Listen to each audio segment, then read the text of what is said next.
teman-teman, welcome to Urban Night Talks, the young voice of Urban Planner.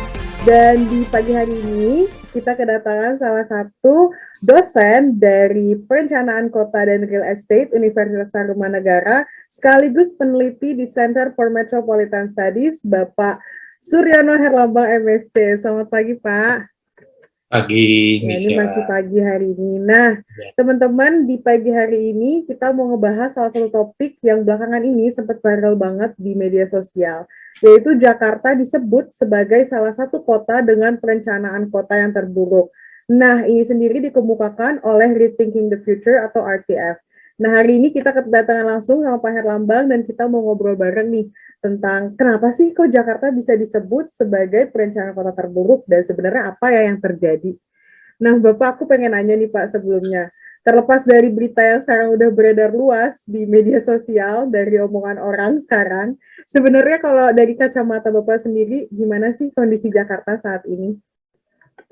Iya, memang belum terbaik ya, tapi menurut saya komentar generalnya bahwa kondisi kota Jakarta mulai membaik gitu ya, kan kita ngerti dengan sistem public transport sudah mulai banyak dibangun gitu ya, nggak cuma satu moda dari busway, kemudian sekarang nyambung ke MRT, LRT juga sedang dikerjakan gitu ya. Jadi kemudian public space juga mulai banyak dibangun gitu ya, taman-taman kota mulai banyak dibangun ya, walaupun dalam 10 tahun terakhir grafiknya tidak stabil memuncak terus tapi naik turun ya.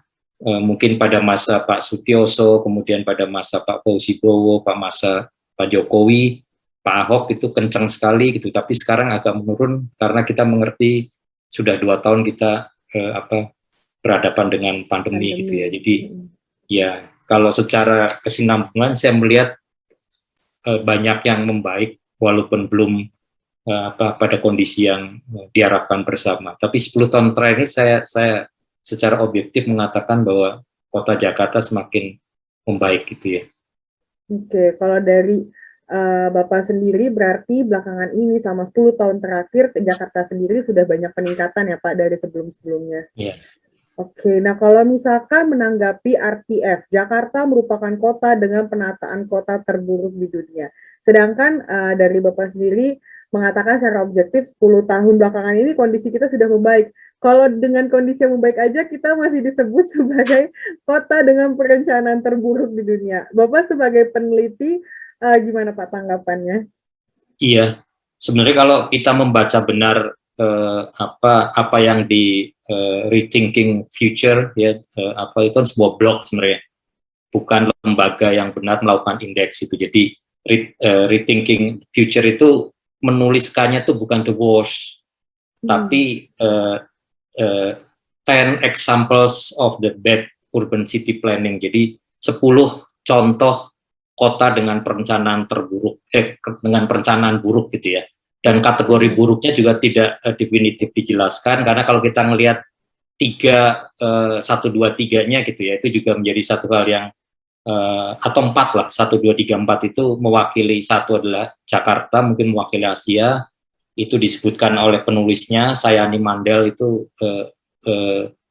dari India, masih muda dan sepertinya masih mengambil master program, jadi bukan satu lembaga pemerintah atau lembaga indeks yang serius dan profesional gitu. Dia lebih sebagai akademik judgment gitu ya, membaca banyak sumber kedua, kemudian dia menuliskan persepsi dari dia bahwa ada 10 contoh kota dengan perencanaan kota yang buruk. Satu adalah Jakarta, itu disebut karena lack of facilities dan traffic, biasalah.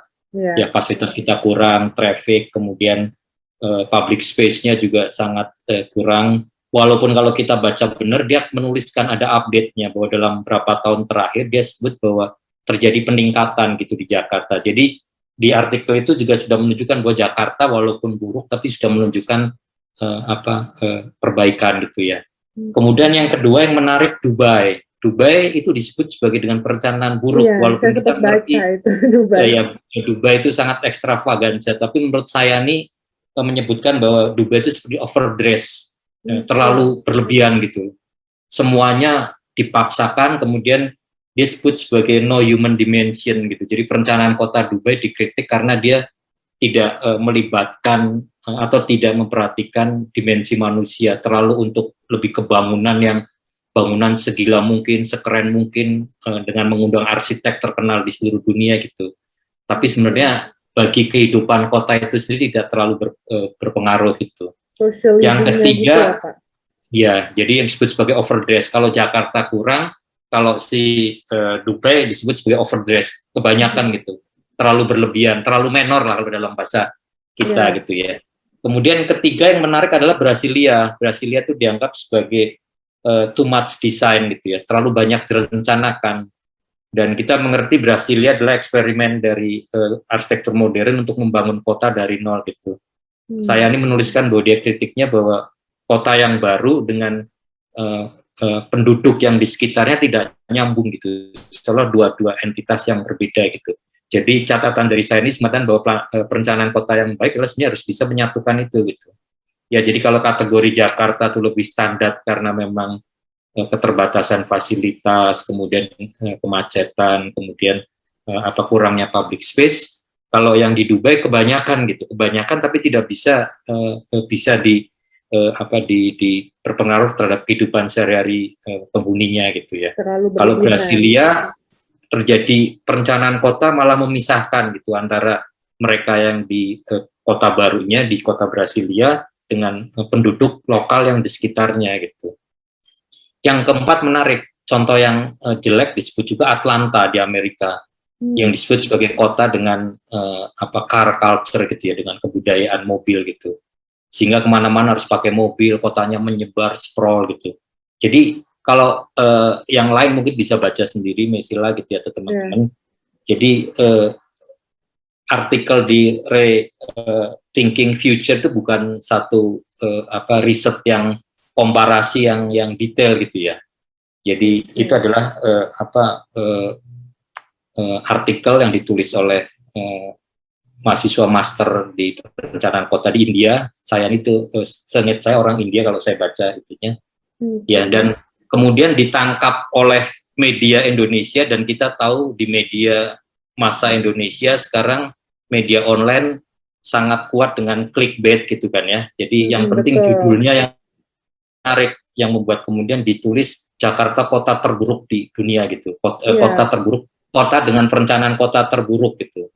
Ya, dan kita tahu lah setting dari berita di media kita sekarang, kalau kita tidak cek recheck, kita selalu kebawa terhadap kondisi politik yang memanas menjelang 2024 kan sekarang kan. Jadi ini dianggap untuk menembak mungkin gubernur Jakarta gitu ya. Jadi kalau secara objektif saya mengatakan tidak seperti itu di rethinking future-nya gitu. Ya. Jadi kalau kita baca ulang sebenarnya itu sangat akademik approach dari penulisnya, menuliskan berbagai macam contoh dari perencanaan kota yang terburuk gitu ya, kota yang buruk itu dari berbagai sisi gitu ya, dari yang kekurangan seperti Jakarta, kemudian satu lagi kelebihan seperti di Dubai gitu ya, terlalu direncanakan seperti di Brasilia, dan kemudian terlalu berorientasi kepada mobil yang di Atlanta gitu. Dan sebagai catatan lagi sebenarnya kalau kita baca di Rethinking Future itu sudah ada update-nya dari penulisnya bahwa Jakarta semakin membaik. Jadi saya rasanya tidak salah mengatakan bahwa Jakarta dalam 10 tahun terakhir memang membaik gitu. Ya, bahkan udah di-update sendiri ya dari penulis RTF-nya kalau kita juga membaik. Oke Pak, ini menarik banget sih Pak. Tadi juga Bapak sempat bilang tentang media, clickbait, dan itu yang benar-benar terjadi saat ini, apalagi mungkin banyak anak-anak muda yang terlalu sering buka sosial media, lihat di Instagram. Saya sendiri pernah lihat di Instagram, di Twitter, itu benar-benar hanya judulnya Jakarta sebagai kota terburuk di dunia, Jakarta sebagai kota dengan perencanaan terburuk. Semua orang hanya fokus ke terburuknya aja, nggak baca beritanya full. Bahkan mungkin banyak yang cuman hanya melihat itu aja, bahkan nggak tahu website-nya dari mana, nggak tahu siapa penulisnya, hanya tahu, oh Jakarta sebagai perencanaan terburuk. Kira-kira Pak, kalau misalkan sekarang udah banyak yang terlalu mengkonsumsi berita dari sosial media mungkin, dan udah terpatri nih di otak mereka kalau oh Jakarta ya udah perencanaan terburuk aja. Gimana sih Pak caranya kita mungkin urban planner untuk meluruskan kalau ini tuh sebenarnya nggak seburuk itu gitu Pak. Karena apa yang bisa kita Iya, lakukan. jadi kalau kita lihat banyak Global City Index istilahnya ya, dan itu dilakukan oleh banyak lembaga yang kredibel dan terus-menerus. Sebagai contoh misalnya yang terkenal adalah Global Livability Ranking yang disusun oleh The Economist, satu majalah ekonomi yang paling terkenal, Economy Citizen Unit gitu ya. Itu juga kalau kita baca sebenarnya nggak sesimpel seperti yang ditulis oleh saya Mandal tadi, tapi ada parameternya gitu ya, kriterianya, indikatornya seperti kestabilan politik, kemudian kestabilan ekonomi, kondisi kesehatan, kemudian bagaimana fasilitas budaya. Jadi kota juga dilihat dari ada fasilitas seni budaya yang menarik, museum, kemudian concert hall dan macam-macam gitu ya. Kemudian masalah lingkungan, masalah polusi segala gitu. Kemudian bagaimana kualitas pendidikan tingginya, dan kemudian infrastruktur itu juga dihitung atau dinilai gitu ya. Dan dari 140-an Jakarta memang selalu di bawah 100, sekitar 110-an ya, tapi bukan terburuk gitu, bukan yang paling bawah, dia mendekati tengah, kalau dia akan terus bisa naik gitu. Ya, tapi kita juga ngerti bahwa 140 itu adalah dengan kota-kota lain di Eropa, di Amerika, ya di Asia yang juga mereka berkembang. Jadi kita melihat bahwa konsep indeks itu selalu tidak statis, bahwa kalau Jakarta naik terus, kita akan naik kelas juga nggak, karena kota-kota lain juga mereka juga improve sendiri kan, improve terus kan. Jadi bahwa itu adalah kondisi dinamis gitu, dan yang selalu dicoba dilihat adalah skornya tuh dari tahun ke tahun naik nggak gitu. Kalau skornya tahun ke tahun naik, itu menunjukkan bahwa kita memang ada hal yang memang dilakukan oleh pemerintah kota Jakarta gitu ya. Kemudian yang lain yang menarik juga adalah Global Smart City Index yang dikeluarkan oleh SUTD, Singapore University of Technology and Design. Itu kalau nggak salah kerjasama antara Yale atau MIT ya dengan NUS, agak lupa itu juga menempatkan kita dari 120 kota itu sekitar 90-an lah, 94 ranking di 2020 dan ranking 81 tahun kemarin gitu ya. Lebih ke Smart City Index itu. Tapi di beberapa pemberitaan juga mengatakan bahwa smart teknologi itu berkembang dengan sangat cepat sekali gitu di Jakarta gitu ya, dengan kita mengerti dua istilah smart startup yang baru yang sangat cepat sekali gitu ya, yang seperti Gojek, Tokopedia itu kan bahkan sekarang dari Jakarta mereka ekspansi ke kota-kota lain kan ya, nggak cuma di Indonesia gitu. Ya, betul. Kan sebenarnya ada beberapa hal yang memang berkembang gitu. Tapi kalau dari sisi perencanaan kota, memang Jakarta pada kategori yang paling rawan gitu dianggap gitu. Ya karena ada juga riset yang mengatakan bahwa Jakarta itu kota yang paling rawan, kota metropolitan paling rawan dibandingkan dengan tempat lain, karena atau vulnerability-nya itu sangat tinggi. Jadi karena kita mendapatkan banjir, kemudian kita ada penurunan muka tanah, kemudian nanti kalau ada kenaikan air laut ya, karena global warming, karena ada perubahan iklim global, Jakarta tuh paling terancam gitu, paling rawan gitu. Ya, jadi kondisi itu yang membuat sebenarnya perencanaan kota Jakarta itu tidak mudah gitu ya. Di samping mewarisi kondisi lama ya, mewarisi kondisi lama yang kita mengerti bahwa Jakarta tidak direncanakan dengan dari awal, tapi kota yang dinamis berkembang gitu, dan kita masalahnya juga pergantian politik selalu mengubah pola perencanaan kota Jakarta gitu ya, dan kemudian ditambah dengan kondisi perubahan iklim ini yang membuat Jakarta semakin bebannya lebih gitu loh. Jadi dalam konsep perencanaan kota memang Jakarta lebih spesifik, kita menghadapi internalitas yang juga tidak mudah gitu ya. Kemudian yang eksternal yang bicara tentang perubahan iklim segala juga menjadi masalah yang besar gitu ya. Bahkan Presiden Amerika Joe Biden aja sampai ngomong Jakarta Jakarta akan akan tenggelam. satu cerita yang sebenarnya lebih memprihatinkan daripada kita disebut sebagai perencanaan kota terburuk gitu. Iya, Karena itulah betul. real yang kita harus hadapi di depan gitu. Ya. Oke. Menarik sekali sih Pak, tadi benar-benar saya juga saya ingat banget nih Bapak sering banget ngomong kalau Jakarta memang bukan kota yang direncanakan dari awal, tapi kita adalah kota yang dinamis, kita adalah kota yang berkembang. Tentunya hal ini kan sangat berdampak ya Pak sama ke masalah-masalah yang terjadi saat ini kan Pak. Menurut Bapak apa sih salah satu faktor masalah terbesar di Jakarta yang sampai kita disebut perencanaan terburuk atau mungkin kota yang buruk, banyak yang bilang mungkin kota yang tidak bagus, itu sebenarnya apa sih masalah terbesar kita Pak saat ini? Ya paling basic kalau kita melihat kota kan mobilitas ya, semakin mobilitasnya baik, lancar, dan kita banyak bisa menggunakan public transport, dianggap kota itu akan membaik, karena kalau public transportnya baik, mengurangi angkutan umum, mengurangi angkutan pribadi, diharapkan dia akan menurunkan polusi, dan kemudian konsumsi energi kita juga akan berkurang gitu kan, sebenarnya paling basic gitu. Dan diikuti setelah kita punya public transport yang baik, sebenarnya kemudian diikuti dengan rumah yang terjangkau gitu kan. Yeah. Kalau public transportnya baik, kemudian penyediaan rumahnya tersedia di sekitar public transport, itu membuat mobilitas. Kalau misalnya Jakarta sudah punya MRT, sudah punya busway, sudah punya LRT, sudah banyak jalur sepeda, tapi kemudian yang tinggal anak mudanya tinggal di pinggiran semua, ya tetap ada nggak berguna gitu ya. Ruang-ruang publik itu menjadi bagian yang membuat Jakarta bisa lebih baik gitu ya. Dan ketiga, sebenarnya fasilitas dari itu sendiri, stadion, ada tempat kesenian gitu yang membuat kita sebagai warga tuh betah gitu ya. Kemudian sampai fasilitas yang mungkin levelnya level lebih mikro, lebih ke neighborhood, tempat kita nongkrong, mungkin pasar yang menyenangkan ya. Kemudian kalau bisa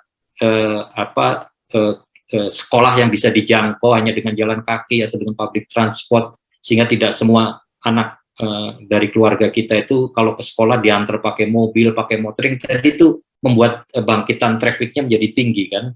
Nah, hal-hal itu yang menjadi PR besar bagi Jakarta gitu. Jadi bagaimana kita bisa menyediakan sistem public transport, tapi juga kemudian harus diikuti dengan menyediakan rumah yang terjangkau gitu.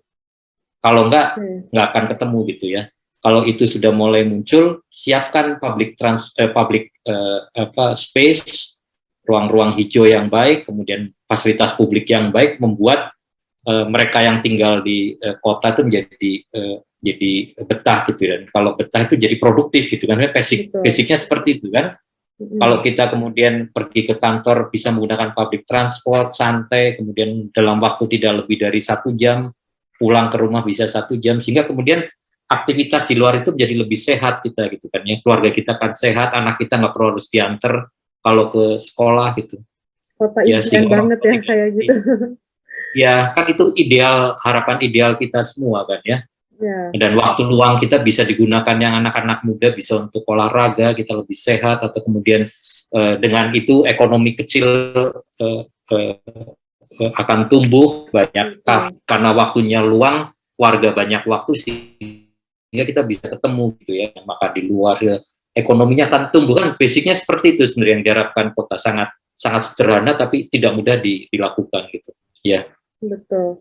Kira-kira Pak, kalau tadi Bapak udah sempat mention tentang penyediaan public transportation, rumah dengan harga yang terjangkau, dan juga public spaces. Kalau ini kan pasti nantinya bakal juga dibantu oleh pemerintah juga, kalau untuk hal-hal ini pasti akan dilakukan pemerintah. Nah, kira-kira saat ini tuh step awal yang bisa diambil oleh institusi yang berwenang untuk menanggulangi masalah-masalah yang ada di Jakarta tuh kira-kira apa Pak, kalau dari Bapak sendiri sebagai peneliti? Sebenarnya kalau ya Meisila ingat di studio kita tuh, kita sekarang di perencanaan kota Untar tuh kita lagi mengembangkan yang disebut micro planning kan. Jadi kalau kita setting Jakarta, sebenarnya struktur makro Jakarta tuh relatif sudah hampir selesai. Kan kalau kita lihat struktur kota Jakarta kan 2 ring jalan tol itu kan yang paling utama kan, Jakarta Inner Ring Road, Jakarta Outer Ring Road. Kemudian digabungkan dengan sistem public transport baru, busway, MRT, LRT.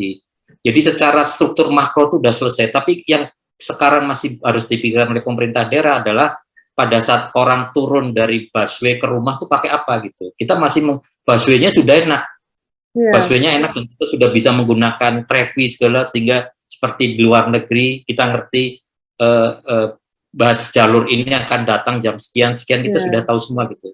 Tapi dari turun di halte nyebrang ke jembatan, jembatannya masih lama, trotoarnya masih berantakan. Sampai ke rumah gimana gitu? Bis mini, bis midi atau mini dari busway ke rumah kita belum ada, masih menggunakan lagi Gojek, sehingga Gojeknya berkelompok berkumpul di depan halte itu membuat macet lagi gitu. Betul. Jadi saya merasa bahwa apa yang kita kerjakan di studio-studio kita lagi mencoba mengarahkan ke sana gitu, yang disebut sebagai pasar, sekolahan itu sih dihubungkan dengan public transport itu kan, ya. Dan ke depan kalau kita sebenarnya sudah mulai banyak menggunakan energi terbarukan, kita mungkin bisa membayangkan nanti 5 tahun ke depan busnya udah pakai bus listrik gitu misalnya gitu, ya, yang mungkin lebih murah, lebih terjangkau dan lebih mudah diakses oleh warga gitu. Dan dengan itu kemudian mestinya micro facilities atau micro urban facilities, atau kita sebut sebagai neighborhood facilities juga harus diperbaiki. Pasar-pasar tradisional kita, taman-taman kecil di sekitar rumah kita, kemudian jalur hijau sepanjang sungai, itu kan sebenarnya bagian yang sehari-hari kita hadapi gitu ya. Sekolah-sekolah SD, SMP, SMA dibagusin gitu kan. Ya jadi kita bisa bayangkan seperti di luar negeri bahwa mereka bisa di Singapura mendapatkan sekolah yang juga ideal, ada lapangan olahraganya yang bersama, yang besar, gedung kesenian, gedung konser yang bagus gitu kan. Dengan itu kita kan, warga kan betah di dalam neighborhood mereka gitu. Ya. Hanya mungkin di Iya, di waktu-waktu tertentu kita nonton ke misalnya ke Taman Ismail Marzuki, nonton konser apa, atau kita mau berenang di yang size Olimpiade, kita pergi ke Senayan, atau pengen ke pantai kita ke Ancol. Tapi sehari-hari di neighborhood kita itu sebenarnya menjadi sesuatu yang menyenangkan gitu ya. Dan nyaman tentunya ya Pak. Dan nyaman gitu. Dan hal lain adalah juga kita juga perlu regenerasi struktur mikronya. Jadi kan kita mengerti bahwa di Jakarta banyak sekali kondisi ekstrim. Di blok pertama itu bangunannya bisa 20-30 lantai gitu ya. Komersial, tapi di blok keduanya di belakang itu hanya rumah-rumah 2 lantai gitu. Nah kan waktu di studio kita sudah memikirkan itu kan, bagaimana di blok kedua gitu. Jadi disebut sebagai micro planning itu mikirkan hal itu, misalnya di blok kedua bisa diregenerasikan jadi rumah-rumah mungkin 4-8 lantai gitu, yang tidak memerlukan lift per lantai gitu. Ya, sehingga di situ kemudian menjadi tempat yang nyaman bagi keluarga muda, anak-anak muda. Kalau pergi tinggal jalan kaki atau naik sepeda ke busway gitu karena jaraknya tidak jauh. Nah, pelan-pelan kotanya dibenerin gitu. Itu sebenarnya bayangan ideal yang sedang kita kerjakan gitu, termasuk Mesila dan teman-teman kan dilibatkan dalam sistem studio itu kan. Ya, dalam pelajaran di kelas. Ya, itu sebagai latihan utama kita gitu untuk itu ya. Dan kita juga mengerti bahwa sebenarnya struktur makro itu juga sekarang terbentur dengan sistem administrasi kan. Ya kita mengerti studi RDTR kita masih per kecamatan kan. Padahal di kecamatan kita mengerti banyak yang dipotong oleh infrastruktur makro itu, jalan, tol, segala gitu. Jadi di Jakarta kita satu kecamatan bukan berarti kita satu tetangga, karena bisa kita dipotong oleh jalan tol gitu yang berbeda gitu. Jadi ke depan menurut saya perencanaan kota mikronya itu juga harus melihat struktur makro, tidak hanya terkait dengan administrasi gitu. Ya. Tantangan kita nanti, tantangan kamu yang muda-muda gitu untuk melihat kota tuh dari perspektif yang berbeda gitu. Oh, tidak ini selalu menantang banget sih Pak, kalau itu ya, tantangannya besar. Yang sudah dikerjakan sekarang gitu. Dan saya kira itu tugasnya kami di universitas, di lembaga riset untuk mengubahkan hal-hal itu gitu ya. Jadi sedikit optimis lah, kalau politiknya nggak terlalu ekstrim, saya kira Jakarta akan semakin hari semakin baik gitu ya. Oke, jadi dari Bapak peneliti sendiri aja itu optimis kalau sebenarnya Jakarta itu punya potensi untuk semakin berkembang lagi kan Pak? Iya.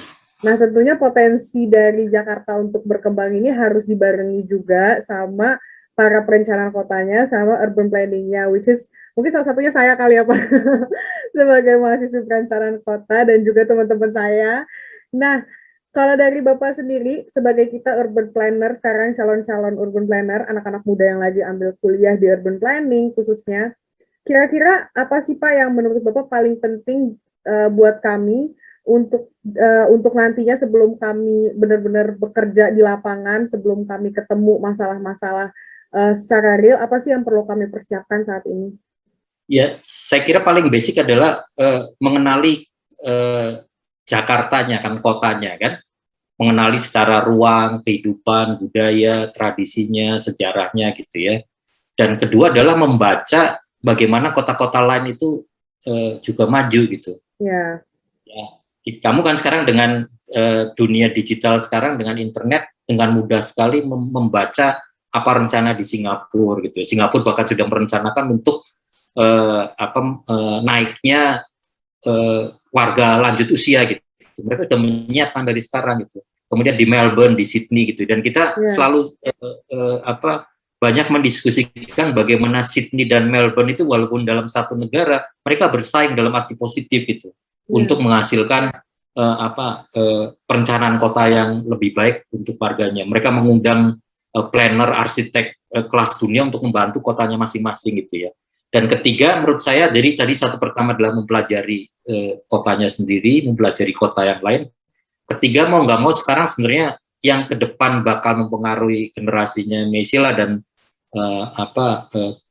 teman-teman adalah pengaruh teknologi gitu. Ya, kalau saya memberikan kuliah kan mengatakan bahwa artificial intelligence, kemudian 5G network itu bakal sangat mempengaruhi kota kita gitu ya. Jadi operasional kita, sistem kota kita tuh nanti banyak berubah karena ada intervensi dan influence dari teknologi itu. Dan arti tentang negatifnya gitu ya.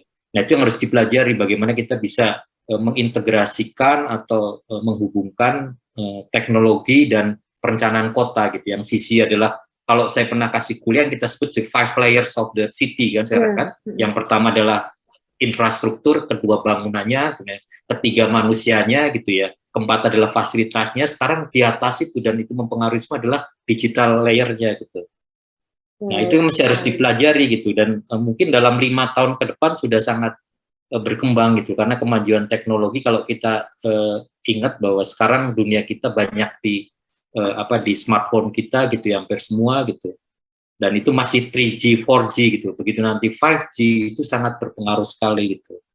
Ya jadi anak-anak muda harus belajar ke sana bahwa teknologi kemudian teknologi informasi, artificial intelligence, algoritma itu menjadi yang kamu mesti pelajari gitu. Pengaruhnya apa terhadap kota kita gitu. Pengaruhnya apa terhadap perencanaan kota kita gitu. Ya dan apakah fokus pertama kalau saya Centropolis fokus adalah bagaimana dia mempengaruhi micro planningnya gitu, bukan hanya di makro seluruh kotanya, tapi di level yang mikro itu bagaimana gitu. Ya, jangan-jangan nanti kita sebagai misalnya guyonnya dikit, kita mengerti jadwalnya Pak Sampah datang udah masuk dalam itu kita gitu. Jam sekian nanti Pak Sampah datang sehingga kita jadi selalu real punya time. Gitu ya, real time. Nggak kayak sekarang kadang kita sudah penuh sampahnya tapi nggak datang seperti gitu. Ya, atau kita apalagi yang membuat kita bisa saling terhubung gitu dan itu akan mempermudah operasional kota kalau menurut saya gitu.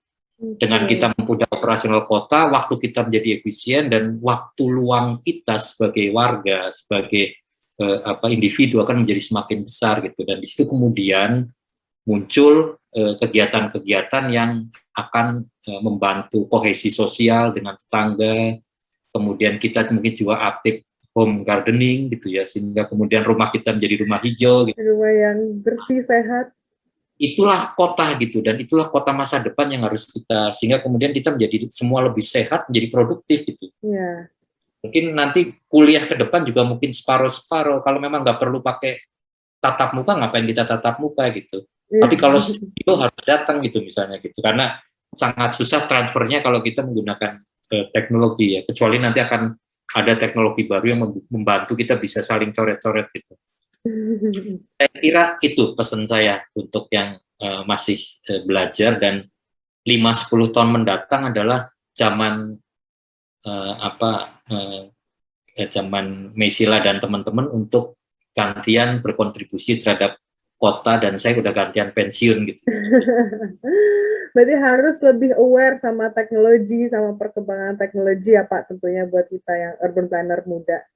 Harus sangat aware sama perkembangan teknologi, jangan alergi sama perkembangan teknologi, dan juga karena teknologi ini bakal sangat membantu juga perkembangan kota nantinya ya Pak, secara positif.